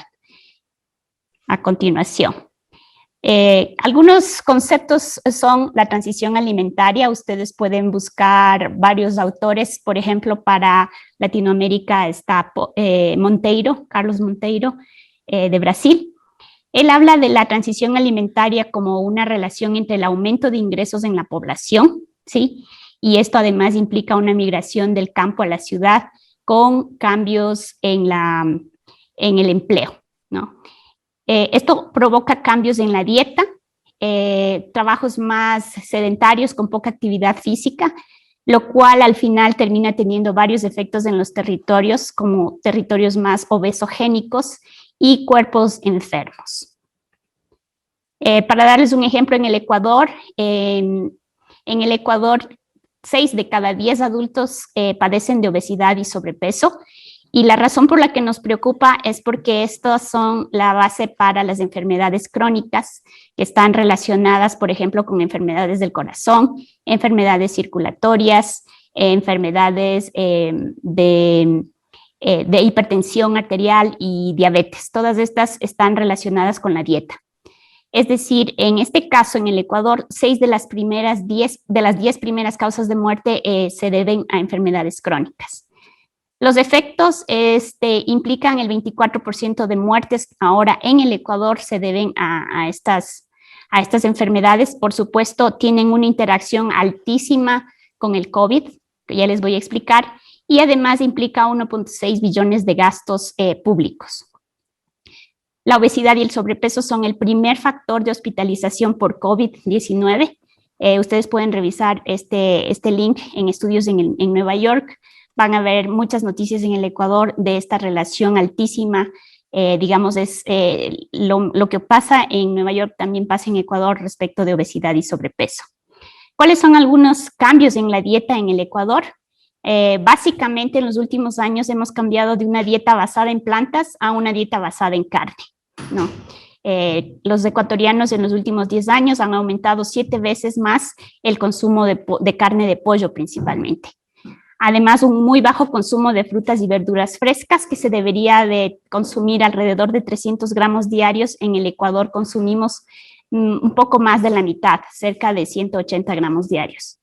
Además, hay un bajo consumo de granos andinos enteros. Cuando hablamos de frutas y verduras frescas, nos referimos a frutas y verduras que no han sido concentradas, cocinadas y que están, digamos, en su punto natural. Y cuando hablamos de granos andinos enteros, no nos referimos a harinas, por ejemplo, porque las harinas van perdiendo su nutrición a medida que pasa el tiempo. También otras causas son el acceso a procesados y ultraprocesados, el exceso de alimentación con carbohidratos como arroz blanco, pan corriente o colas y gaseosas. Estas son las cantidades que los ecuatorianos gastamos por mes per cápita.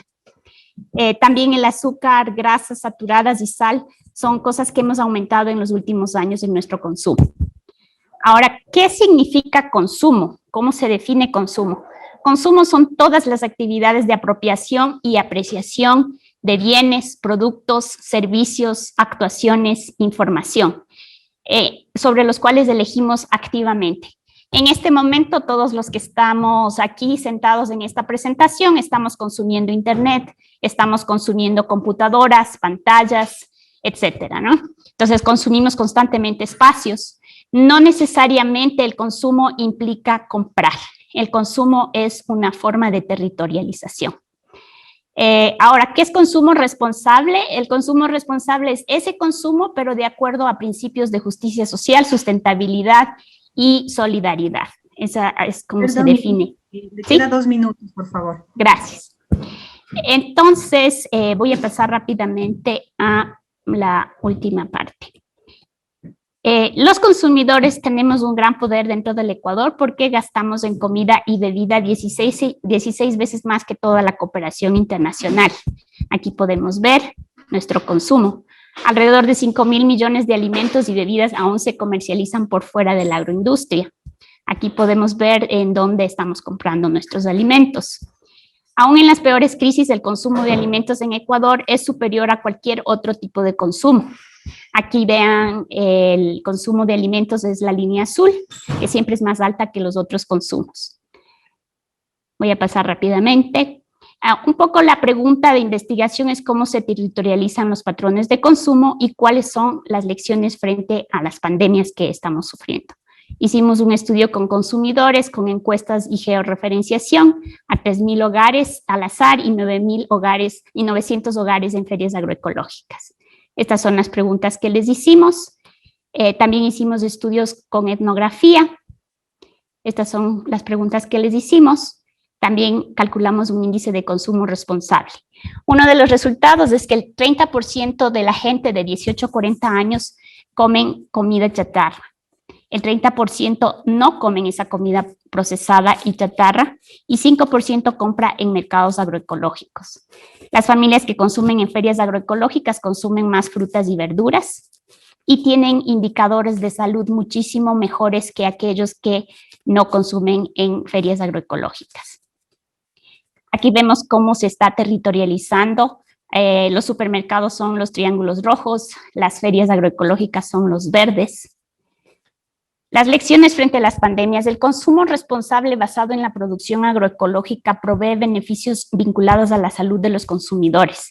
Sin embargo, los consumidores responsables, entre comillas, aún son un porcentaje muy pequeño, 5%. Y también consiguen sus alimentos en lugares convencionales, no solamente en ferias agroecológicas.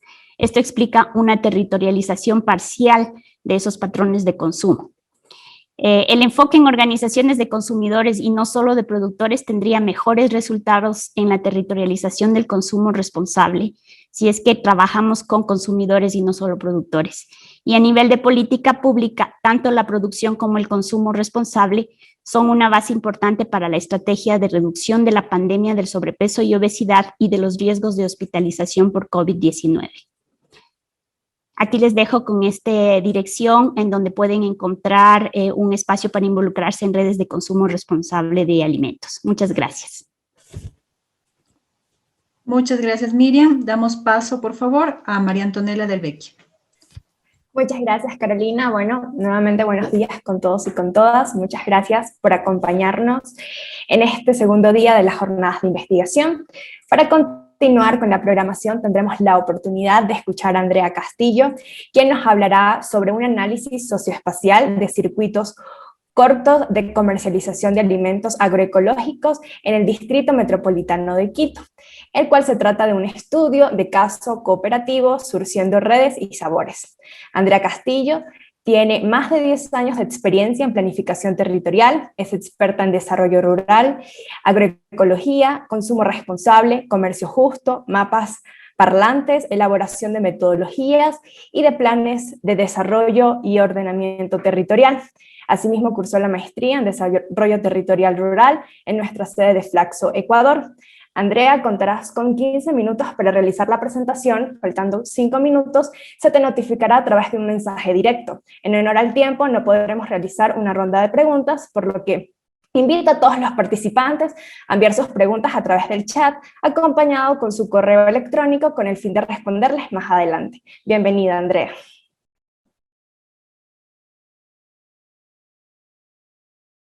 Buenos días. Sí, no podía desconectar el micrófono. Muy buenos días, muchas gracias por la invitación y bueno, voy a tratar de ser breve en honor al tiempo. Esta fue mi tesis de investigación de maestría en Flaxo. el análisis de circuitos cortos de comercialización de alimentos agroecológicos en Quito, Ecuador. Trabajé con la cooperativa Surciendo Redes y Sabores y también con los productores de la Asociación del Buen Vivir de Pedro Moncayo. Este es un estudio que analiza las relaciones campo-ciudad con relación a la equidad, en relación a la venta directa y al comercio justo. Para esta investigación, la base fueron los consumidores responsables de la cooperativa Surciendo Redes y Sabores, con quienes se estudiaron los espacios de mercados agroecológicos que ellos generaron en el sur de Quito. Han generado 5 ferias agroecológicas y una biotienda. Es importante entender que esta investigación se realizó en el 2017. En la actualidad, esta cooperativa ya ha tenido muchos cambios,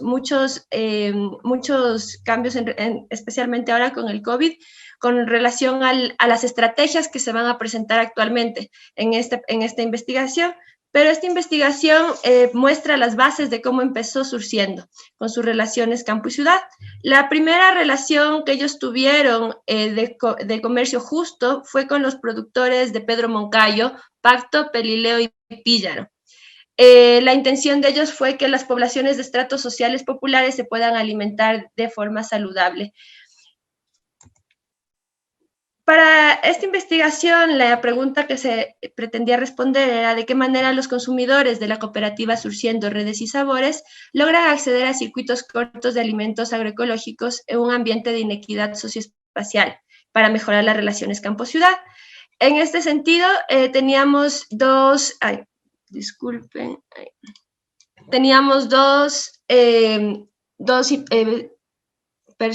grupos de personas con quienes se trabajó.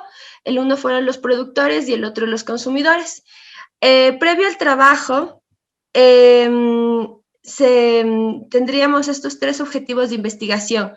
Yo soy de profesión geógrafa, entonces me interesaba mucho vincular los sistemas de información geográfica con los métodos cualitativos para estudiar los alimentos y los circuitos cortos. Entonces, como objetivo 1 era espacializar la distribución de los circuitos cortos en el Distrito Metropolitano de Quito y analizar en qué circunstancias sociales están construidos estos circuitos. Como objetivo 2 era identificar las estrategias que los consumidores de la cooperativa Surciendo Redes y Sabores han adquirido para generar estos circuitos en el sur de la ciudad. Y el objetivo 3, presentar las formas en las que estos circuitos cortos de la cooperativa tienen relaciones más equitativas entre el campo y la ciudad. La metodología que se desarrolló fue una mezcla entre métodos cualitativos y sistemas de información geográfica, basándonos en la geografía de la percepción, en donde los actores del territorio, en este caso los consumidores y productores, son quienes desde su visión local nos transmiten lo que ellos viven y esto se representó geográficamente. Muchas de las herramientas que se utilizaron de métodos cualitativos para la investigación fue observación participante, directa, mapas parlantes, líneas de tiempo, grupos focales, encuestas y entrevistas. Toda la información recopilada, tanto de mapas como de las encuestas y las entrevistas, se los distribuyó en estas cuatro puntos que podemos observar: los mapas parlantes, el análisis espacial, el análisis de cuenca alimentaria, para presentar finalmente un ambiente alimentario. Todos los resultados los vamos a ver a continuación en mapas. La etapa 1 fue evaluar el problema. Yo quería trabajar en Quito, pero realmente no sabía con qué circuito corto empezar a trabajar. Entonces, después de levantar mucha información secundaria, se identificó que el problema base es la inequidad que existe en las relaciones campo-ciudad y cómo los circuitos cortos de comercialización a resolver esta inequidad.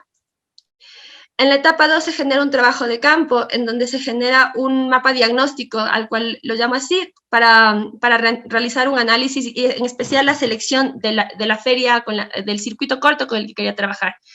Me basé en 3 puntos para esto.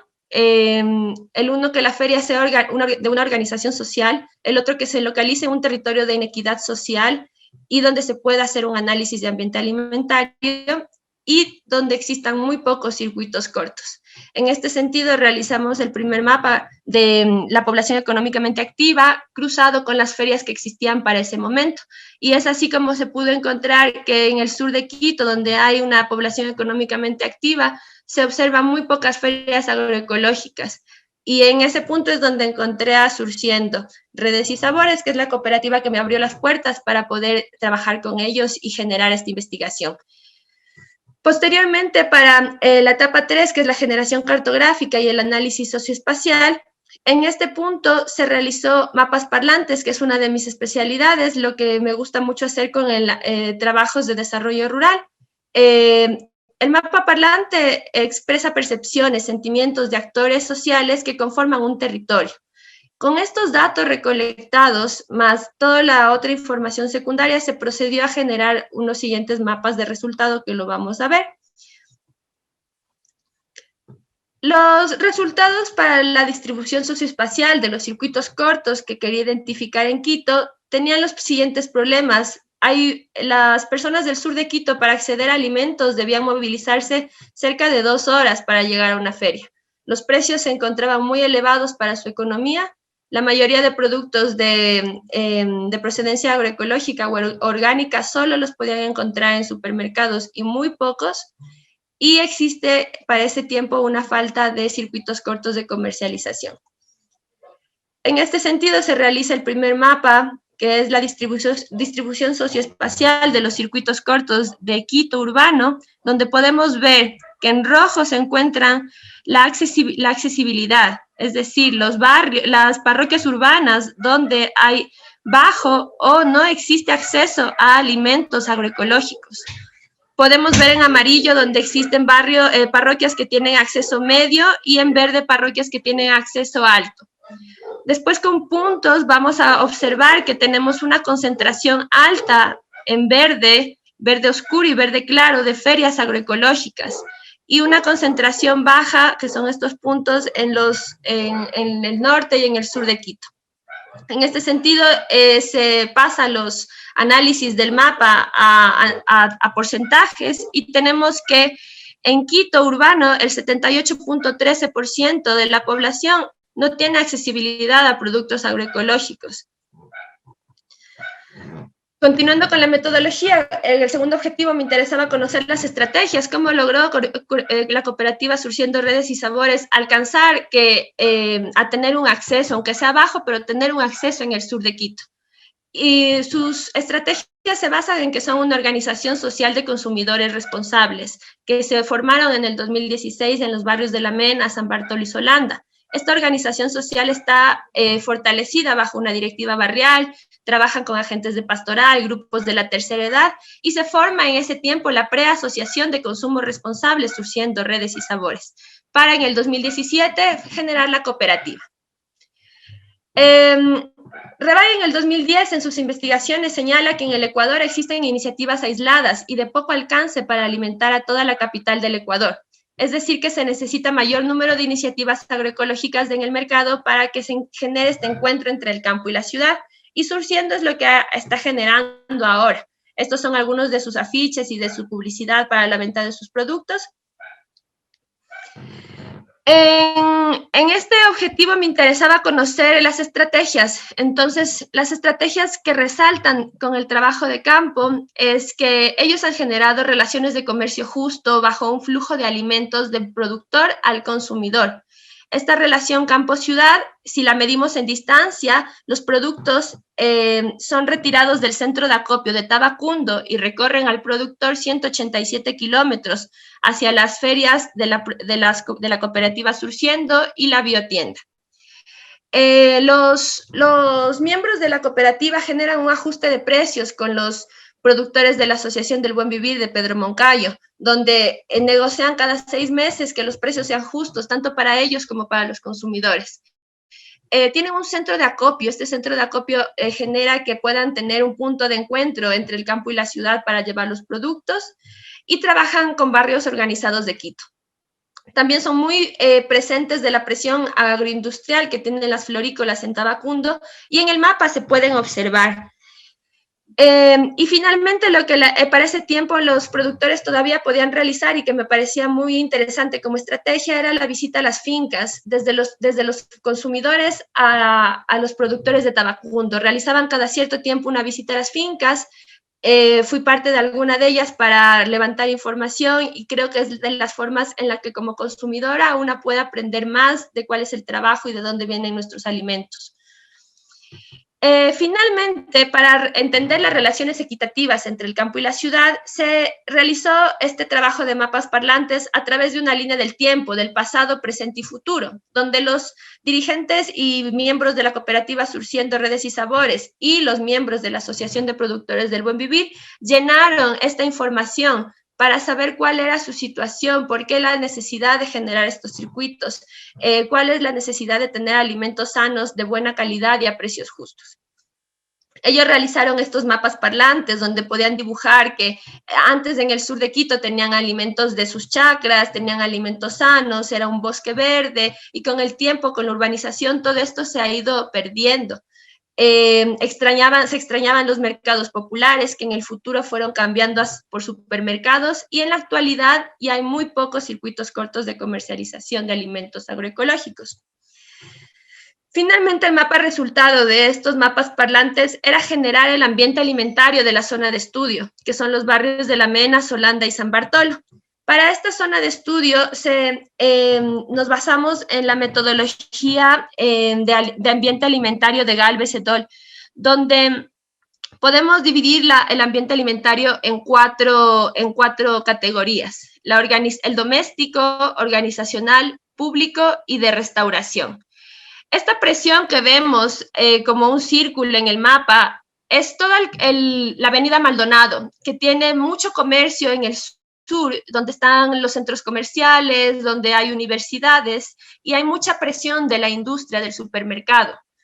Los puntos verdes domésticos son donde están los clientes de la cooperativa Surciendo Redes y Sabores para el 2017. Andrea, disculpa, te quedan 2 minutos. Ok, muchas gracias. Entonces, aquí podemos observar cómo el ambiente alimentario de restauración, que es el amarillo, es donde la cooperativa está generando su impacto. Finalmente, para concluir esta investigación, la población del sur de la ciudad de Quito tiene acceso limitado a productos sanos, libres de químicos y a un precio justo. Es importante el empoderamiento del consumidor, porque son muy pocos los circuitos cortos que se generan desde los actores de los barrios del consumidor. Y es importante que la red de actores locales son quienes logren establecer estos circuitos cortos donde actualmente no existen. No es necesario tener recursos económicos altos para poder acceder a productos agroecológicos si existe organización social y diálogo. Se recomienda generar más espacios de comercialización agroecológica desde la organización social de consumidores. La cooperativa Redes Surciendo y Sabores propone esta metodología que se replique su iniciativa en otros lugares de la ciudad. Muchas gracias.